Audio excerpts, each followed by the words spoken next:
Welcome to the weekly media briefing and public health update with Montgomery County Executive Mark Elridge. I'm Lorna Virgilla, Hispanic Public Information Officer, and joining us today is Dr. Keisha Davis. She's the county's health officer. Dr. Nina Ashford, Chief of Public Health Services. Mr. Sean O'Donnell, Deputy Chief of Public Health Services. Dr. Earl Stoddard, Assistant Chief Administrative Officer. And our guests today are John McCarthy, Montgomery County State's Attorney, Eric Friedman, Director of the Office of Consumer Protection, and Julia Montgomery, and she's Administrator, Adult Protective Services for the Department of Health and Human Services. Welcome, everybody. Thank you for joining us. Good afternoon, Mr. County Executive. Good afternoon. And again, thank you everybody for being here this week.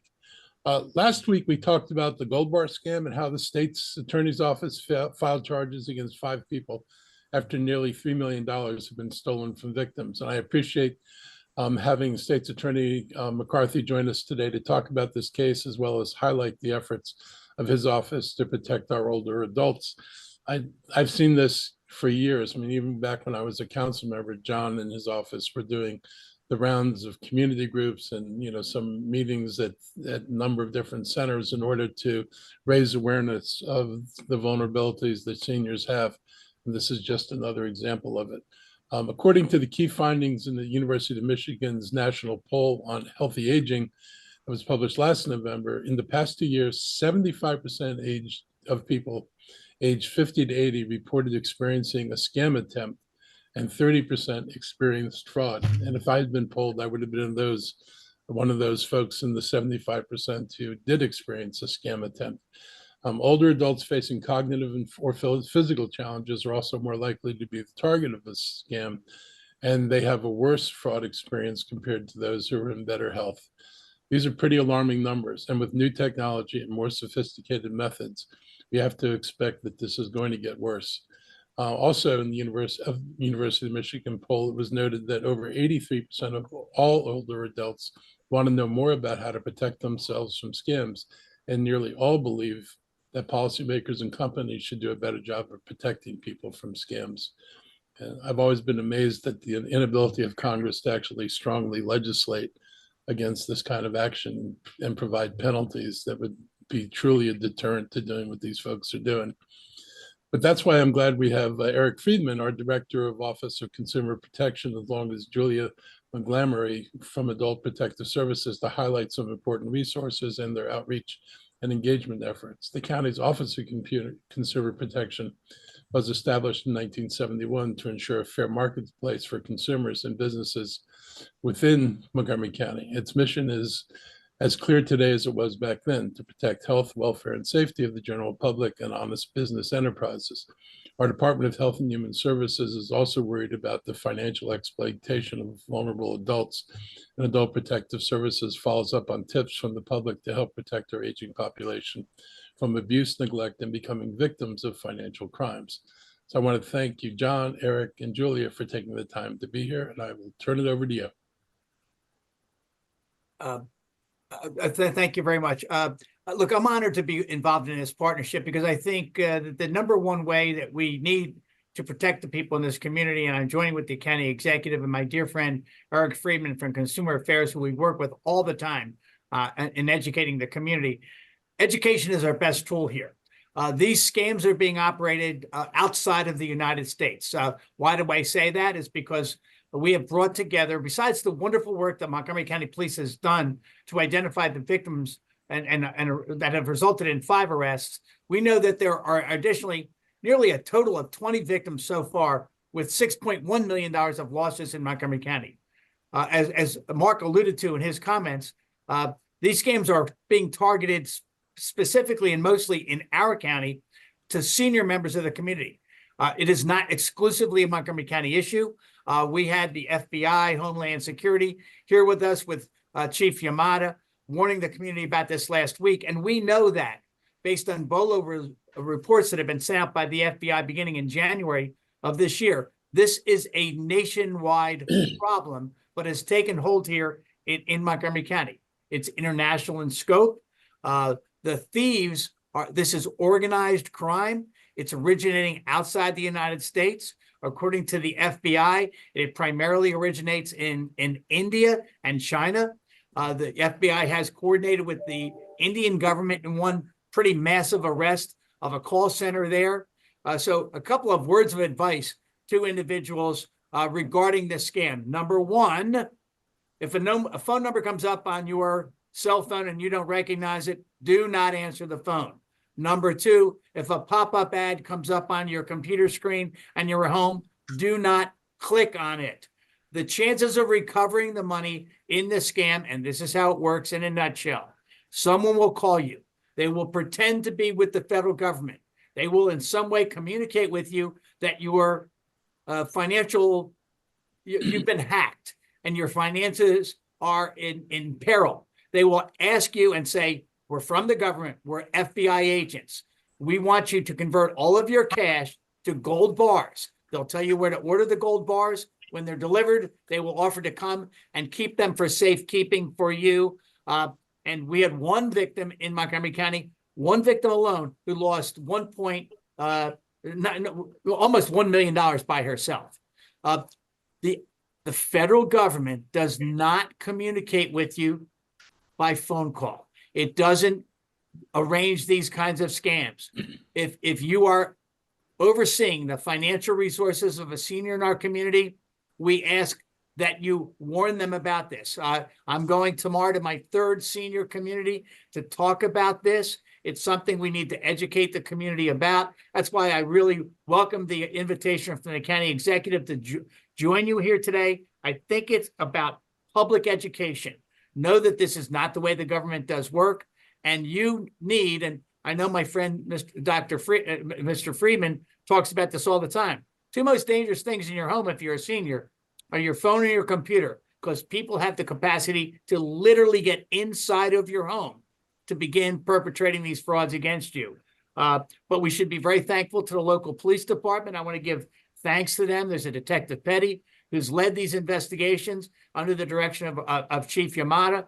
And we've had more arrests here in Montgomery County than in the entire rest of the state combined. People are now calling us for advice on how to deal with this. But public education is the key. Prevention is the key, because the bars, once they are taken into the custody of these individuals who send couriers to pick them up, they're almost completely untraceable.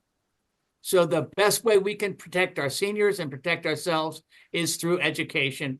And again, that's why we had our press conference last week. And that's why I'm honored to join the county executive today. And again, repeating our warning to the community. Thank you very much, Mr. McCarthy. I believe, Julia, you're up next, and then Mr. Friedman. Wonderful. Thank you and good afternoon. Adult Protective Services, or APS for short, is a social services program mandated by the state of Maryland, serving older adults and adults with disabilities who are in need of assistance.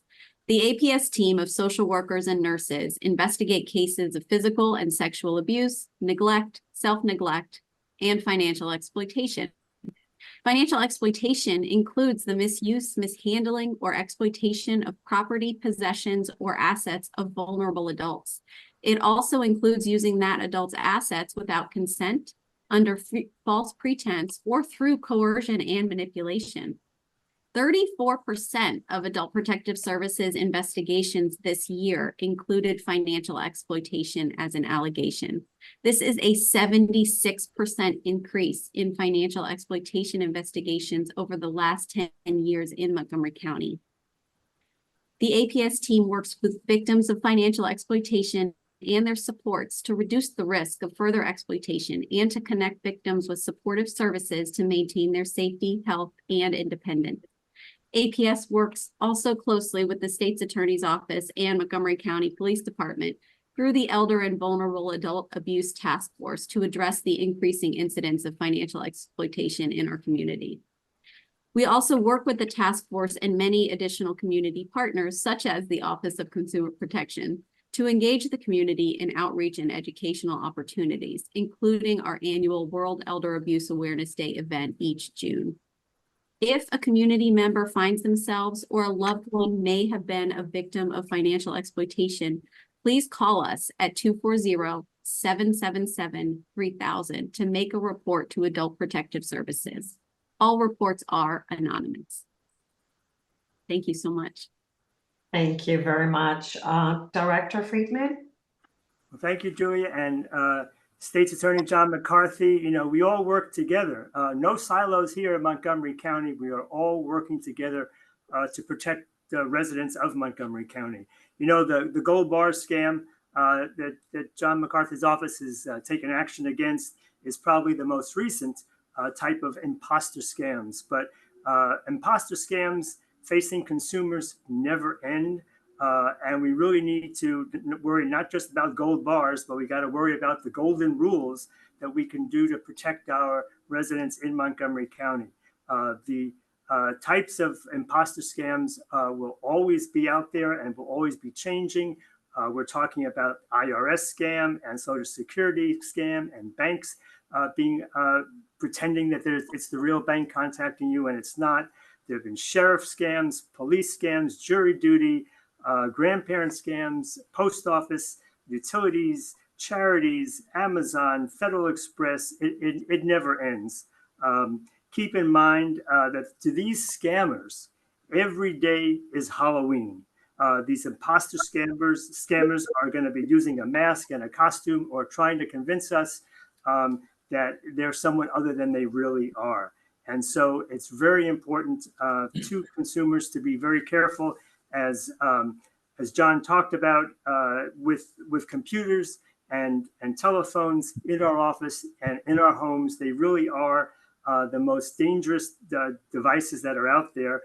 The pickpocket days are gone. And so now we really have to worry about what we're going to do with all these scams that come to us by another means. And so, you know, we've learned to lock our front doors, we've learned to lock our house doors, and now we have to worry about and learn to lock our digital doors, which is our computers.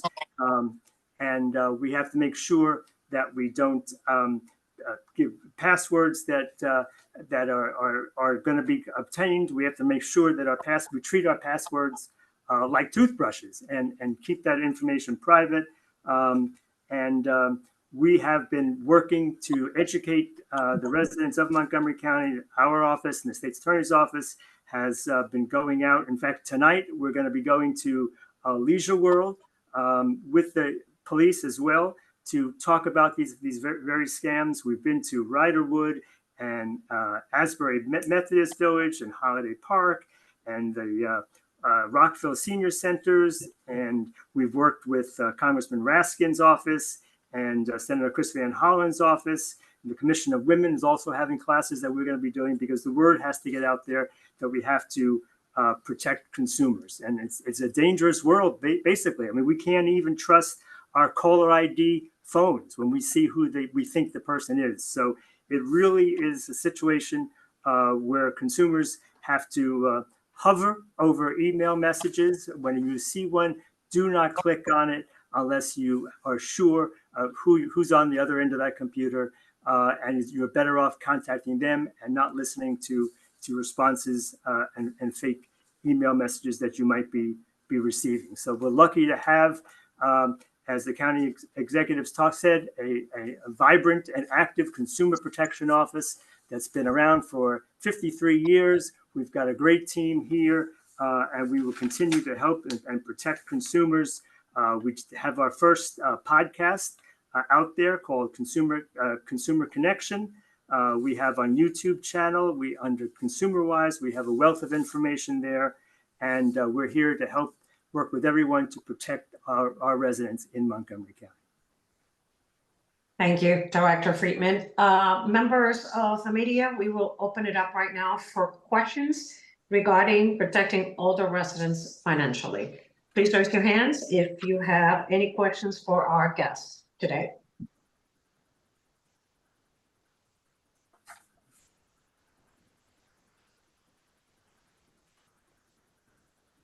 Any questions regarding protecting older residents in the county? No questions about this topic? Well, thank you to our three guests this afternoon. Thank you for joining us. You can remain on the call, but if you need to go, you can step away. Thank you, Mr. County Executive. Thank you so much. Thank you all for being here.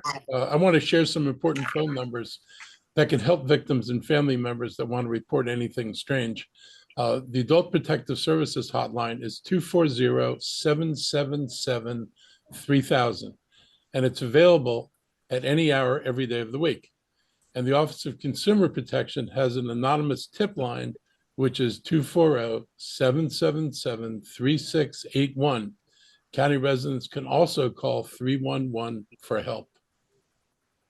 So hopefully everybody gets this information. If you're doing a news story about this, please provide the information of where to contact us, because the gold bar scam is news, but the other part of the news is we're able to help, and we need people to understand how they can help.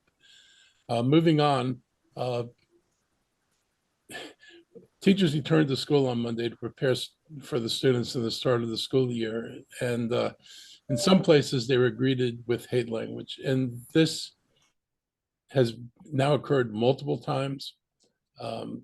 It's the same MO for every one of these. It's very similar images and the appearance of the images, and it's really deeply disturbing. Graffiti featured anti-Semitic language, swastikas, and slurs targeting the LGBTQ plus community. They were found on 4 school campuses, and every incident was reported Monday morning between 6:30 and 9:30. The schools targeted by vandals were Churchill, Wooten High School, as well as Falls Mead and Strathmore Elementary Schools. In an email to parents, MCPS leaders expressed shock despite this coming just one weekend removed from a similar incident at Bethesda Elementary School. One incident might be shocking, but the repetition of these acts is a serious problem. People are entitled to their opinions, and there's no lack of places to express them, but defacing property and targeting schools and houses of worship is not acceptable. It's especially troubling that many of the messages are targeted at places where you find youth in large numbers and who are already struggling in the aftermath of COVID with the social and emotional challenges that created. This is not anything but destabilizing for people, and particularly for young people who don't understand, many of the issues that are being raised, and it's not healthy for the community. So these acts are disturbing, and the goal is simply to divide our community. There is nothing to be gained by doing this other than to inflame the current situation and turn neighbor against neighbor. And I wish the people who are doing it would think about what happens if everybody decides this is the way to appropriately display your disagreement with any and all policies that you just happen to disagree with. This is not the way civilized people behave. And I think we expect better, and we certainly want better. And I'm confident there are far more people in this county who are horrified by these attacks than are people who support them. We'll work to stop what's going on by stepping up security and police patrols as necessary. Trust us, we will prosecute people who do this. All hate incidents and graffiti like this should be reported to 301-279-8000.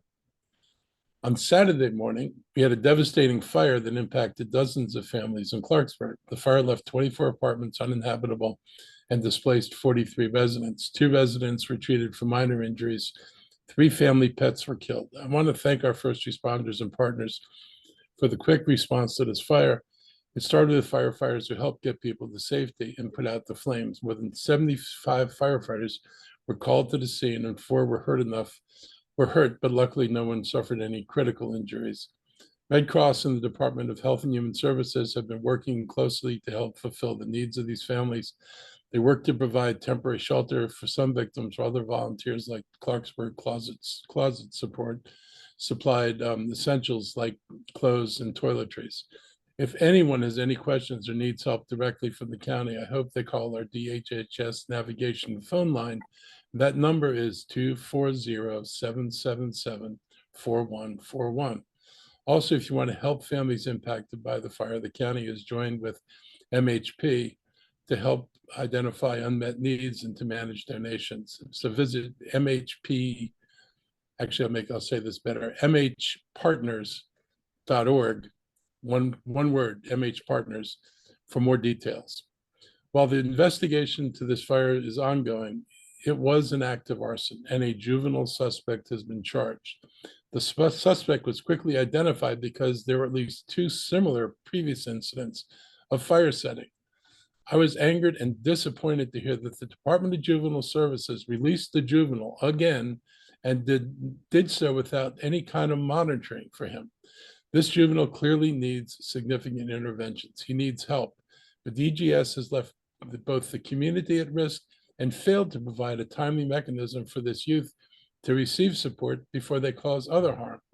We've had to work with the family to scramble to find an alternative, but it's a very imperfect solution because of the DJS inaction. DGS is a Department of Juvenile Services, a state agency, and there's been, a lot of criticism of some of the changes in the laws governing juveniles. So the release of the juvenile, because there was not apparently an intent to injure or kill people, has been done now 3 times. And I totally agreed with all the legislative efforts to end the school to prison pipeline. We send too many people to jail.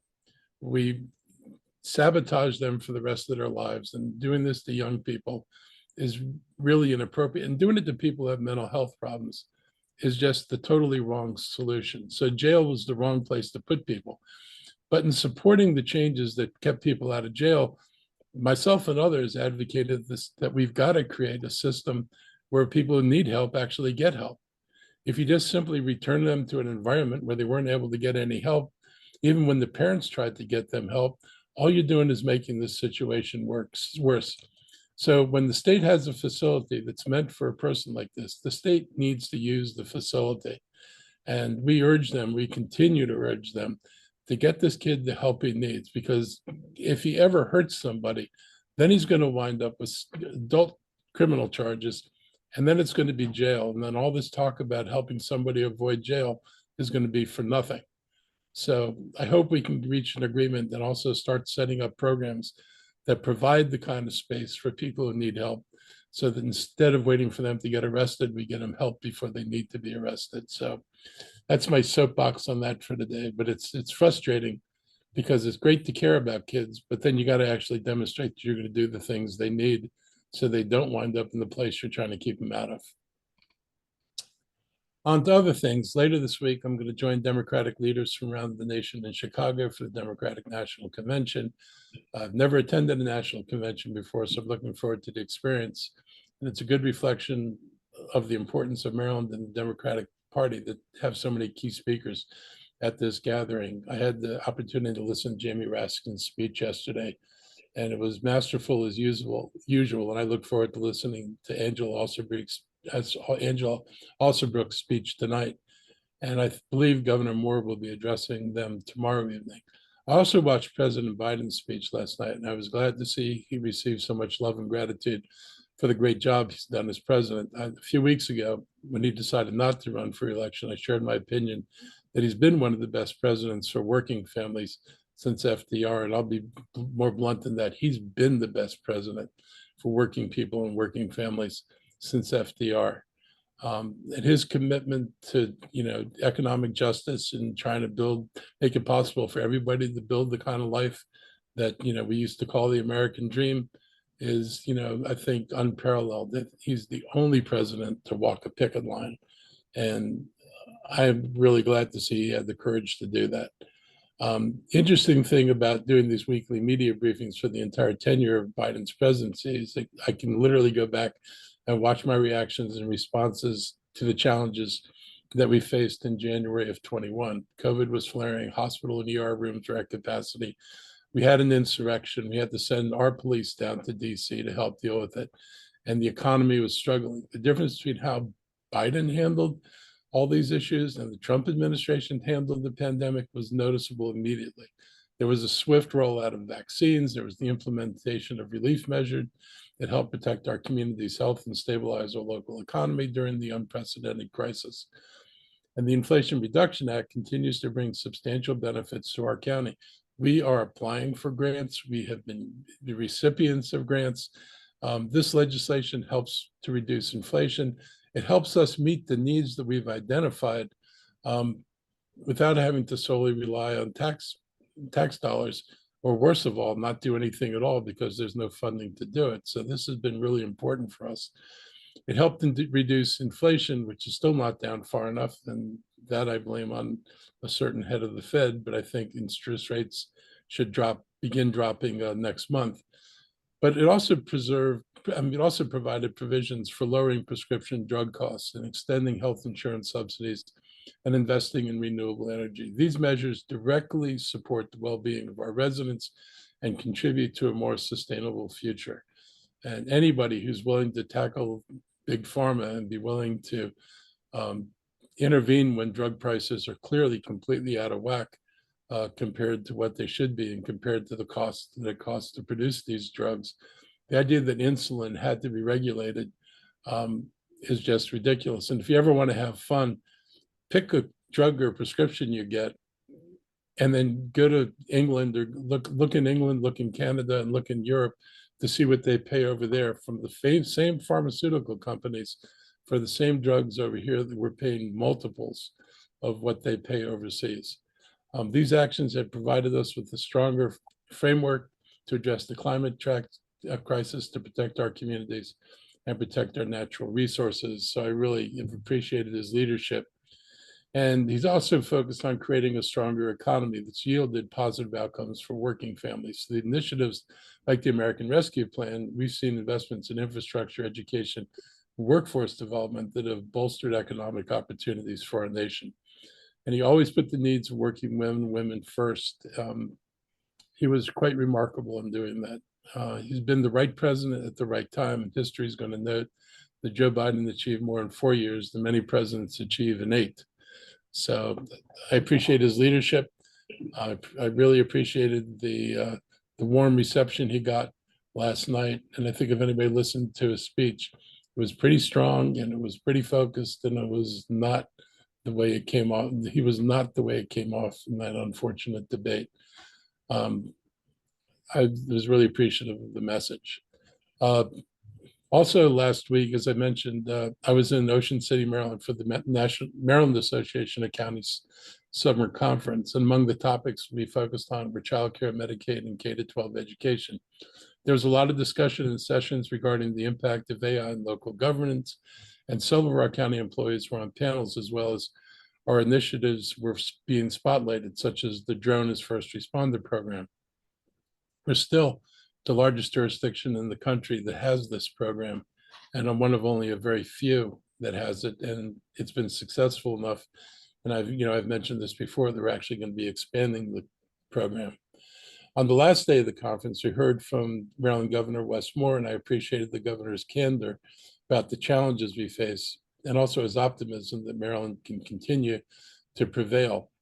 Prevail is something we need to do. The economy has been stuck in the state for a long time. And I could have a longer discussion about, what I think has got us stuck.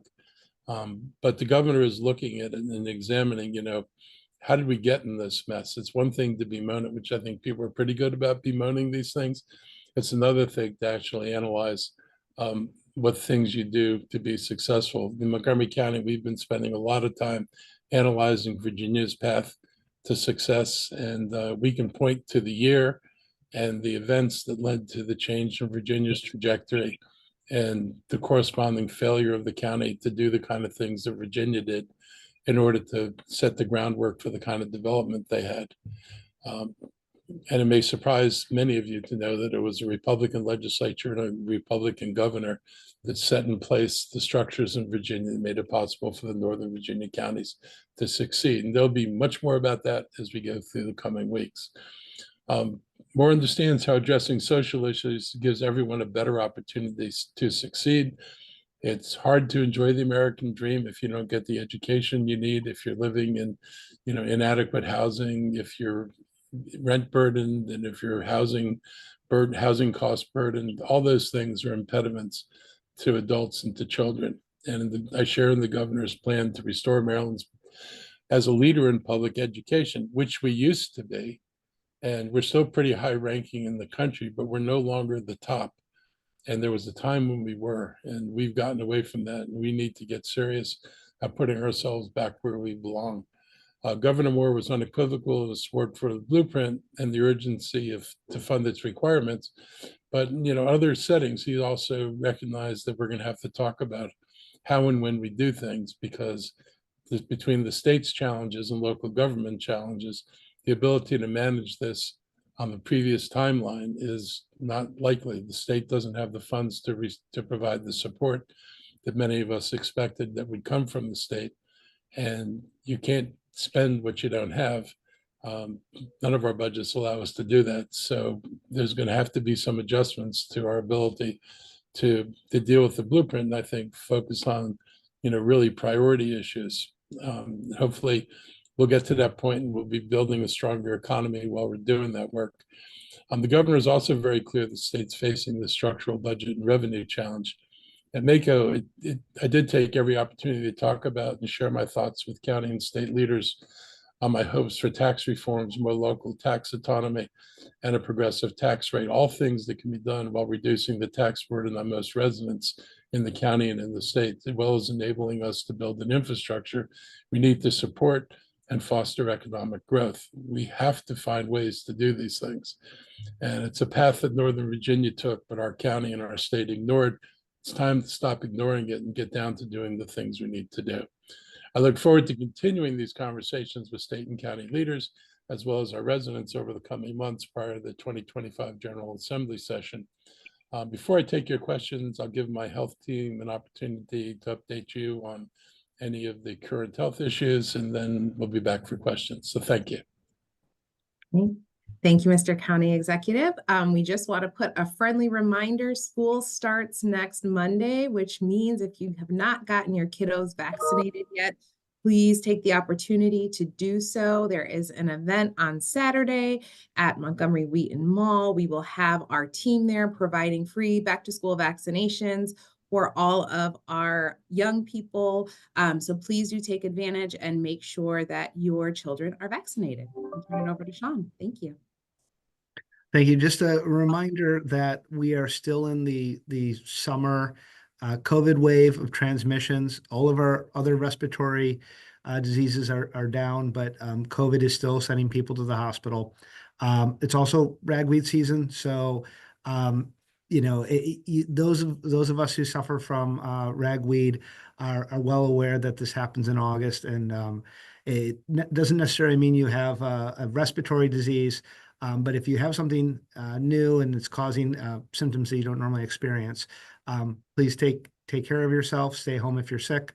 And again, we're trying to limit the spread of COVID to our vulnerable populations, our seniors, our folks with underlying conditions. And don't be afraid to wear a mask if you have respiratory symptoms. That is recommended, or if you're going to visit somebody who is a vulnerable person. Thanks. Nothing additional from me. I just echo all the sentiments from our fabulous public health team. Dr. Stoddard? Nothing additional from me. Let's take questions. Okay, we'll take questions now. Members of the media, raise your hands for general questions. Brian Sears, Maryland Matters. Good afternoon, Brian. Go ahead. Good afternoon, County Executive. I wanted to back up and ask you a couple of questions about MACO and specifically about your any meetings that you might have had with the Maryland Department of Transportation related to county priorities for transportation and what you've been told to expect. It was not as bad as we thought, which is another way. So you could say it another way. It was better than we thought. But it's not good. I mean, basically, unless you've got a shovel in the ground, you're not going to see money to put shovels in the ground. And the state's concerned about the ability even to fund preliminary planning for projects, not knowing what the basis of funding is going to be. So it's kind of what we expected. There's no reason to believe that they suddenly saw a massive infusion of money into the state that would enable them to build the trust fund back up. So, there are going to be efforts to put money into the trust fund, but it's not going to be the trust fund that they thought they had. And I'll point out, the trust fund that he theoretically inherited turned out to be a lot of vaporware, not really there. they didn't spend down the $8 billion. There wasn't $8 billion to spend. So there's, problems that are, I think structural here. So we're dealing with our projects as best we can.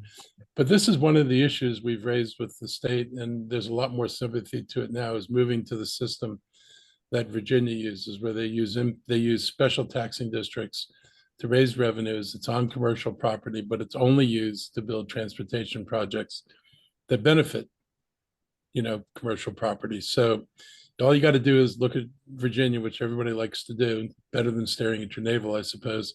But look at Northern Virginia and look what they were able to do, and look at the infrastructure and put a price tag on the infrastructure they built in Northern Virginia, and then put a price tag on the amount of money that Montgomery County's been able to spend, or the state's been able to spend. You see a really stark difference. And it begins, 12 years ago, maybe a little bit before that. They went on a different path. And, it's time for us to look at the path they went on and stop pretending like it doesn't exist.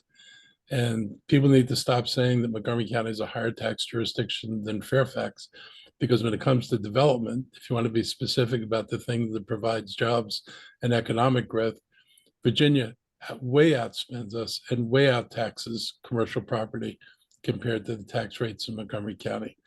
And, we've sent this message to the state as they're trying to figure out what went wrong. What's gone wrong basically is the failure to build infrastructure. And what went right in Virginia was the recognition, which is something everybody knows, which is the transportation is a key to economic development. Business leaders in the region have said that the transportation issues in the region are the number one impediment to economic development. And I remember reading an article in the Post about that back in about 2017 when they were talking about it. And Virginia took that message very seriously, and nobody else did. And in our county, for years, we would just say, oh, we better not spend any money, because if we spend any money, then the state's not going to give us any money because they'll think we can do it ourselves. And the result of that brilliant policy was that they didn't spend any money and we didn't spend any money. So we didn't build anything.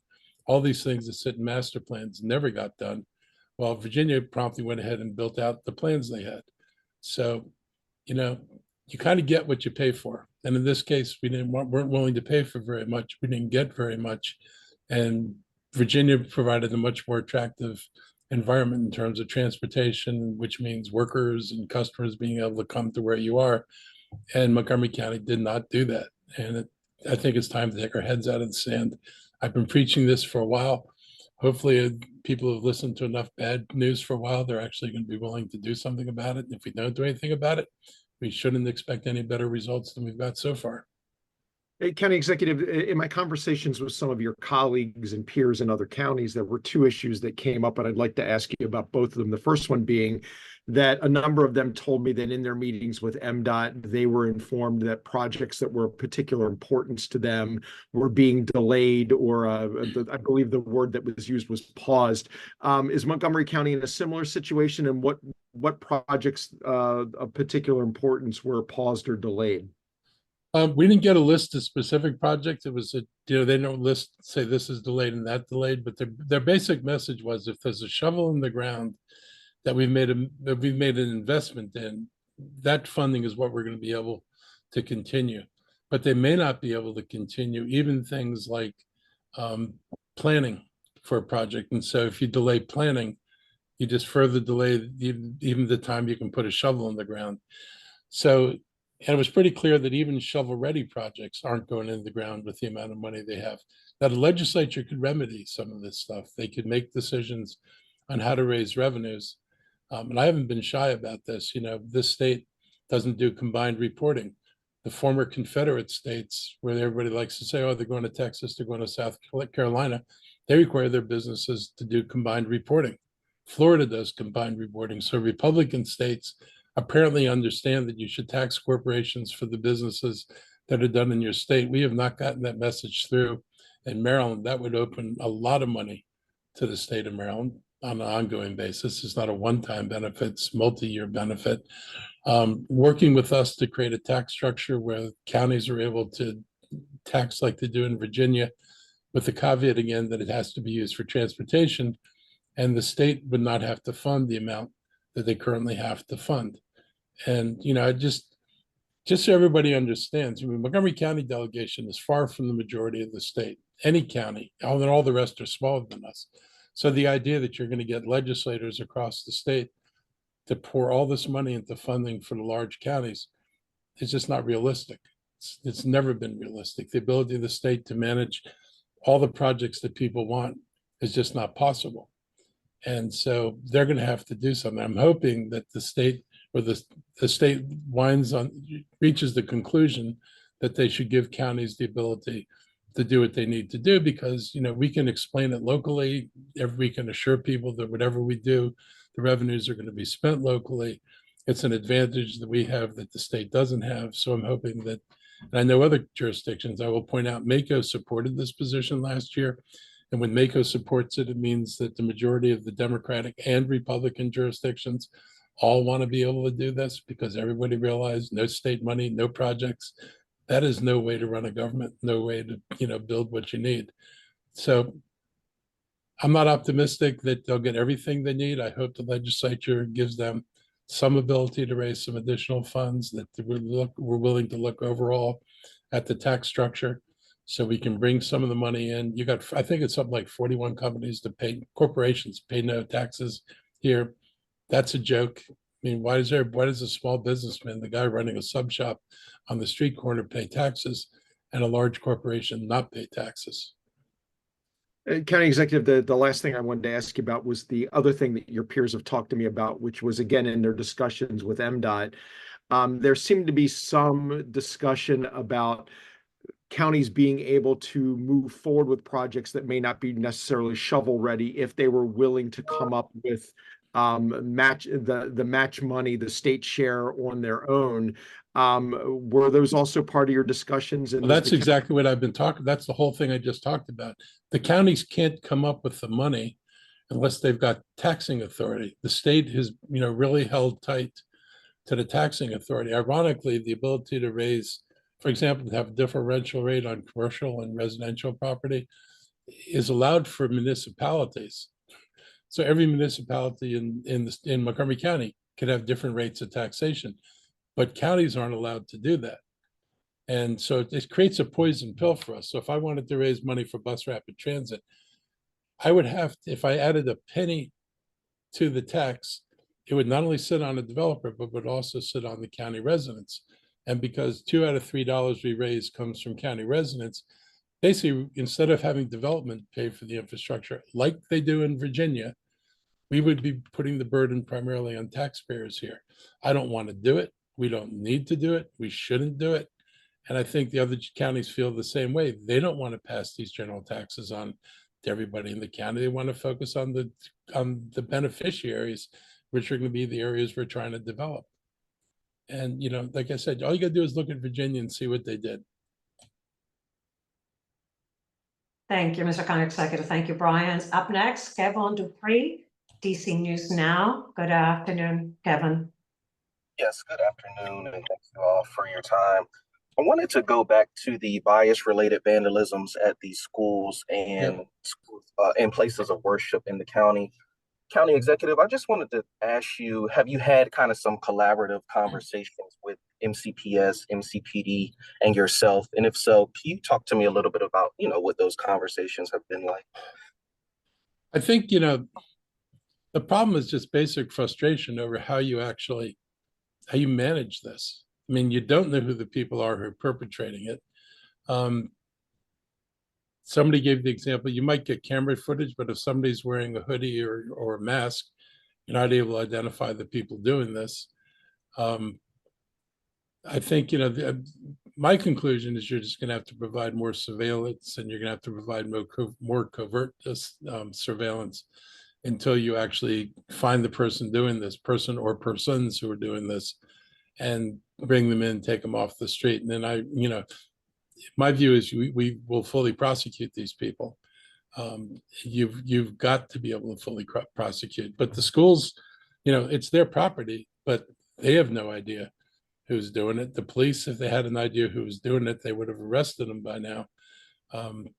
people, I mean, you drive up in the middle of the night, you take a spray can out, you do some quick painting and you're gone. That's really hard to catch. You know, I don't have enough police to sit on every school property all night long. I would not be able to provide protection to everybody else in the county. So we're going to have to, I think, come up with some more aggressive surveillance techniques in order to find out who's doing this and put an end to it. Yes, sir. And that was going to be my follow-up question, just about some potential solutions, but you answered that. So thank you very much. Yeah. The solution is to take these people off the street. That's the solution. Thank you, Kevin. Any follow-up questions? Are you done? Okay, members of the media, any more questions for the county executive and the officials this afternoon? No more questions? Going once, going twice? I guess we're done for today. Thank you, everybody, for joining us. Stay safe. Thank you all for being here.